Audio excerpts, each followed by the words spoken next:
Hi friends, welcome to Relaxrecipes. இன்னைக்கு உதிரியான masala pasta எப்படி பண்ணலாம்னு பார்க்கலாங்க. இதுல நிறைய டிப்ஸ் உங்களுக்கு தேவையானது சொல்லியிருக்கேன் फ्रेंड्स. கடைசி வரைக்கும் ஸ்கிப் பண்ணாம பாருங்க. எப்படி இருந்ததுன்னு கமெண்ட் பண்ணுங்க.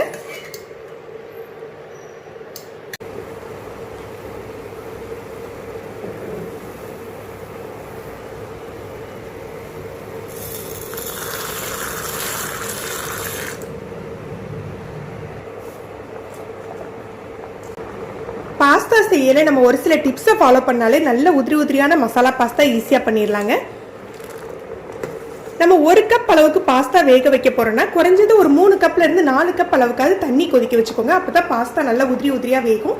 பாஸ்தா வேக வைக்கல நம்ம எண்ணெய் எதுவும் சேர்க்க வேண்டாங்க. நூடுல்ஸ் வேக வைக்கல தான் எண்ணெய் சேர்க்கணும். பாஸ்தாக்கு நீங்க எண்ணெய் சேர்த்தீங்கன்னா அந்த குக் ஆகிற ஸ்பீடு உங்களுக்கு குறைஞ்சிரும். பாஸ்தா வேக வைக்கல பாதி உப்பை சேர்த்துக்கோங்க. நம்ம வந்து லாஸ்ட்ல மசாலா போட்டு கிளறையில நமக்கு தேவையான அளவுக்கு உப்பு சேர்த்துக்கலாம்.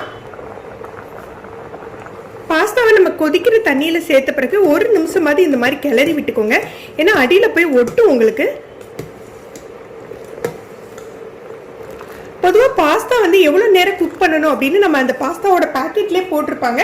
அதை விட நமக்கு ஒரு 2 நிமிஷம் எக்ஸ்ட்ரா தேவைப்படும். அதில் உள்ள அளவுப்படி நீங்கள் குக் பண்ணீங்கன்னா கொஞ்சம் நறுக்குன்னு இருக்கும். உங்களுக்கு சாஃப்டாக வேணும் அப்படின்னா அதை விட ஒரு 2 நிமிஷம் அதிகமாகவே குக் பண்ணிக்கோங்க.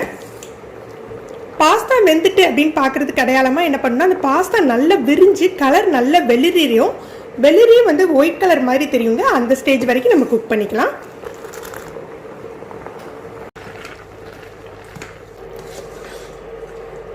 பாஸ்தா நல்லா குக் ஆயிடுச்சு பாருங்க. நல்லா விரிஞ்சு கலரும் வெளிரிட்டு ஒயிட் ஆயிடுச்சு.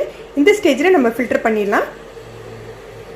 ஃபில்டர் பண்ணி எடுத்துட்டு இதில் நம்ம 1 டேபிள் ஸ்பூன் போல் ஆயில் சேர்த்துக்கலாம்.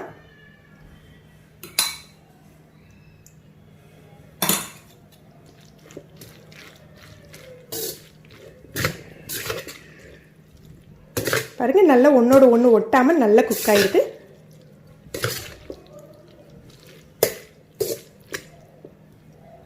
பேன் சூடானாக்கில் வெண்ணெய் சேர்க்கறதுக்கு முன்னால் எப்போதுமே கொஞ்சமாக எண்ணெய் சேர்த்துட்டு சேருங்க. அப்படி சேர்க்கறதுனால வெண்ணெய் உங்களுக்கு மெல்ட் ஆகல அந்த ப்ரௌனாக மாறாது.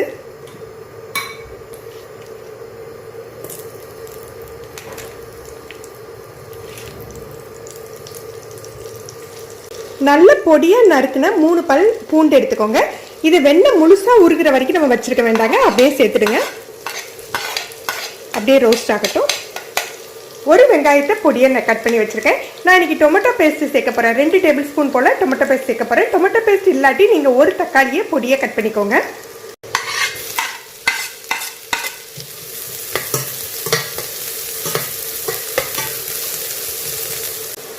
மசாலா பாஸ்தா செய்யறதுக்கு எப்போதுமே வந்து வெங்காயம் தக்காளி கம்மியாக தாங்க சேர்த்துக்கணும். அந்த ஃப்ளேவர் தான் நமக்கு தேவைப்படும். நீங்கள் தக்காளி எல்லாம் நிறைய சேர்த்தீங்க அப்படின்னா உங்களுக்கு வந்து பாஸ்தா வந்து ரொம்ப உதிரியா இருக்காது, கொஞ்சம் கொலன்னு ஆயிடும்.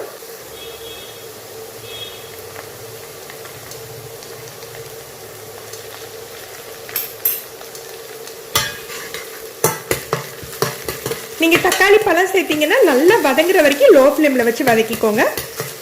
நம்ம தக்காளி அரைச்சு கூட சேர்க்குறாங்க. அரைச்சு சேர்த்தாலும் நல்லா அது குக் ஆகிற வரைக்கும் நம்ம லோ ஃப்ளேமில் வச்சுக்கணும். இதோட காரத்துக்கு தகுந்தாப்புல மிளகாய் தூள் சேர்த்துக்கலாம்.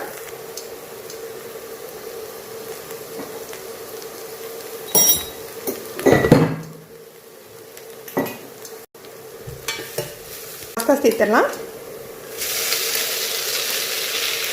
பாஸ்தா சேர்த்துட்டு நமக்கு தேவையான அளவுக்கு உப்பும் ஏதாவது உங்களுக்கு விருப்பப்பட்ட சீசனிங்கும் சேர்த்துக்கலாம்.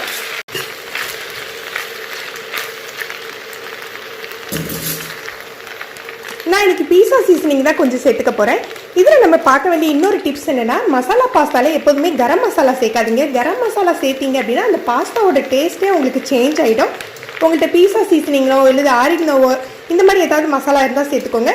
இந்த மாதிரி எந்த மசாலாவும் இல்லாட்டி பரவாயில்லைங்க. நம்ம அந்த பூண்டு வாசமே உங்களுக்கு நல்ல ஃப்ளேவர் கொடுக்கும். நீங்கள் கரம் மசாலா மட்டும் சேர்க்கறதை தவிர்த்துக்கோங்க. இப்போ நல்லா மிக்ஸ் பண்ணிடலாம். உப்பு மட்டும் செக் பண்ணிக்கலாம்.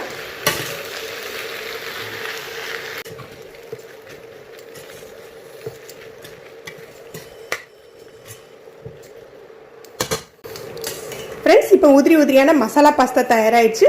நீங்களும் இந்த டிப்ஸை ஃபாலோ பண்ணி ட்ரை பண்ணி பாருங்கள். எப்படி இருந்ததுன்னு கமெண்ட் பண்ணுங்கள். இந்த வீடியோ உங்களுக்கு பிடிச்சிருந்ததுன்னா லைக் பண்ணி ஷேர் பண்ணுங்கள். தேங்க்யூ.